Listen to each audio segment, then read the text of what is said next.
लड़ाइयाँ क्यों लड़ते हैं हम लोग? कोई हमसे साइकोपैथ थोड़ी हैं कि दुश्मन की लाशें हों, डेड बॉडीज पड़ी हों, कटे हुए गटे हों तो हमें कोई बहुत संतोष या बहुत सुकून मिलता है। इसके लिए नहीं रहती लड़ाई। लड़ाइयाँ लड़ी जाती हैं किसी देश के मनोबल को तोड़ने के लिए, ताकि उसका मनोबल इतना टूट जाए कि वो हमारी इच्छाओं के अनुसार संधि कर सके, हमारी बात को मान सके, जो हम चाहते हैं वो उसे प्राप्त कर सके। जब आप लोगों में इच्छा शक्ति होगी तो राष्ट्र का मनोबल बनेगा। The will of the nation जिसे कहते हैं कि जिसके लिए लड़ाइयां लड़ी जाती हैं। आज भी आप देख लें, जितनी भी लड़ाइयां हो रही हैं, जितने भी संघर्ष हो रहे हैं, कोई ना कोई कंट्री अपनी बात को दूसरी के ऊपर में थोपना चाहता है, उसके लिए वो शक्ति का प्रयोग कर रहे हैं। अगर आप इतने शक्तिशाली हैं कि कोई इसको ना कर सके तो आप हमेशा स्वतंत्र रहेंगे। लेकिन अगर आपके पास में सब कुछ है लेकिन वो मनोबल नहीं है तो आपके अस्त्र शस्त्र सब रखे रह जाएंगे, और उसके लिए चाहिए नेतृत्व। आज हम बहुत भाग्यशाली हैं कि देश में ऐसा नेतृत्व है, एक ऐसा नेतृत्व जिसने 10 साल में देश को कहां से कहां पहुंचाकर एक ऑटो बोर्ड में ले आए। उनकी कमिटमेंट, उनकी मेहनत, उनकी टोटल डेडिकेशन हम सब के लिए एक आदर्श है।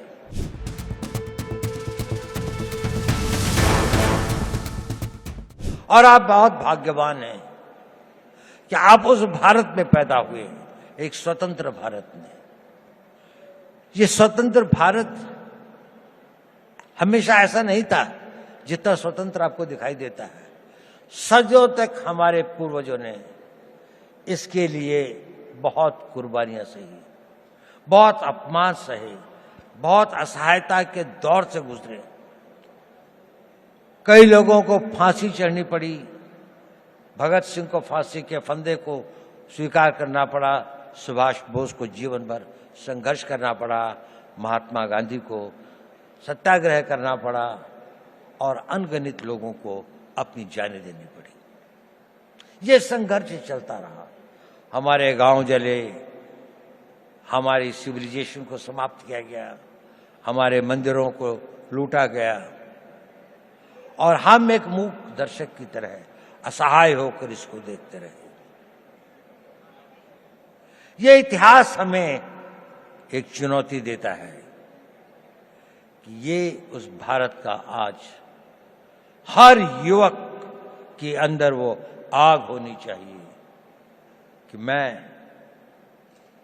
प्रतिशोध शब्द अच्छा तो नहीं है, लेकिन प्रतिशोध भी अपने में एक बड़ी भारी शक्ति होती है।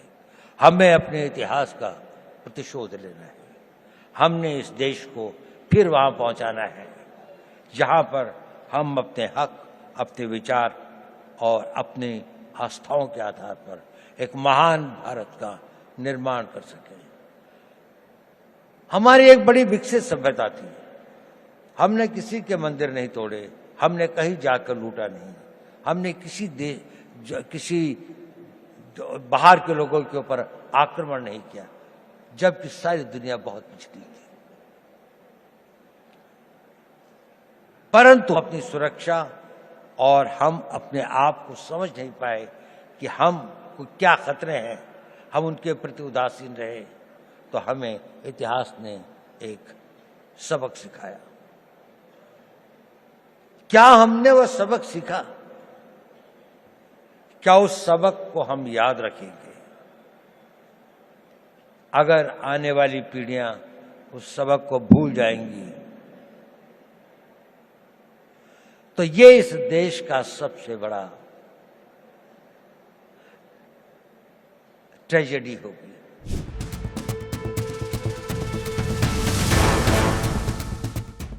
मैं जब युवा भी था और आज भी,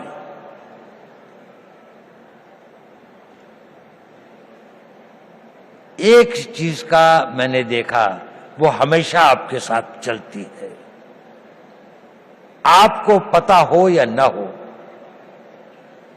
आप कॉन्शियस हो या ना हो।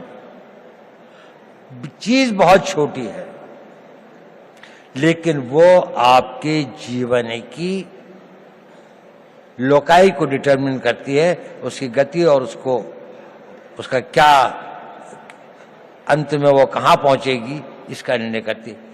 वो होती है आपके निर्णय लेने की क्षमता।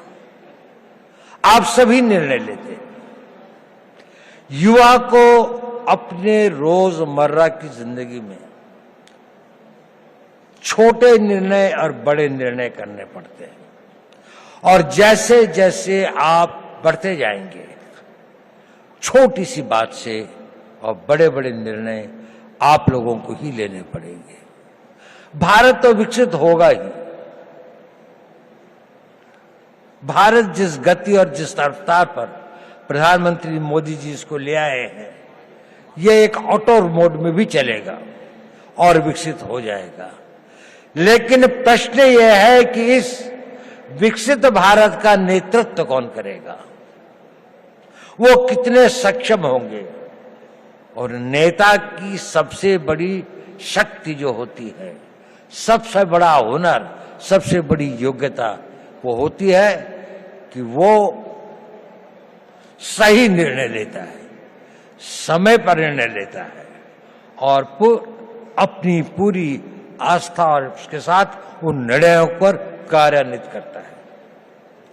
तो अगर आपको भारत के विकसित भारत का नेता बनना है, किसी भी क्षेत्र में हो, साइंस में हो, टेक्नोलॉजी में हो, सिक्योरिटी के क्षेत्र में हो, आपको निर्णय लेने पड़ेंगे और यह निर्णय लेने की क्षमता आपको अभी से विकसित करनी पड़ेगी।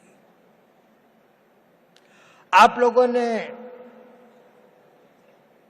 बहुत कुछ पढ़ा है, आप भारत के जागृत युवक हैं। निर्णय कैसे लें, बहुत सारे मोटिवेशनल स्पीकर्स बताते हैं। मैं उस बारे में ज्यादा नहीं कहना चाहता।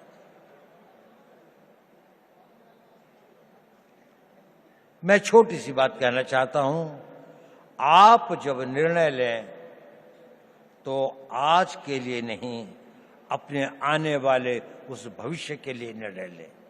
दूरदर्शी भाव से निर्णय लें। आज का निर्णय तो लगता है कि ठंड बहुत है, रजाई में बैठे रहें, लेकिन अगर आपको कंट्री को रिप्रेजेंट करना है तो आपको लगता है नहीं, मुझे 4 बजे दौड़ने के लिए जाना ही चाहिए, मुझे अपनी फिजिकल फिटनेस रखनी चाहिए।